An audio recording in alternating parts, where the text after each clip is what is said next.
ఈరోజు శక్తిహీనులైనటువంటి మనల్ని, బలహీనులైనటువంటి మనల్ని బలపరిచేటువంటి శక్తి యేసయ్య శక్తి అని ఎదిరిన మనము జ్ఞాపకం చేసుకోవాల్సినటువంటి వారముగా మనం ఉంటున్నాం.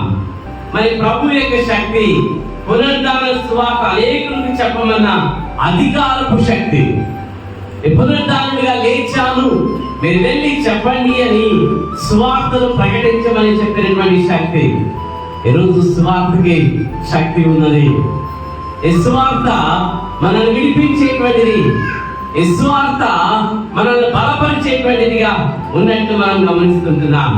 ఆ శక్తి చేత మనల్ని శక్తివంతులుగా చేయటం కొరకే ఈ యొక్క పునరుద్ధానం.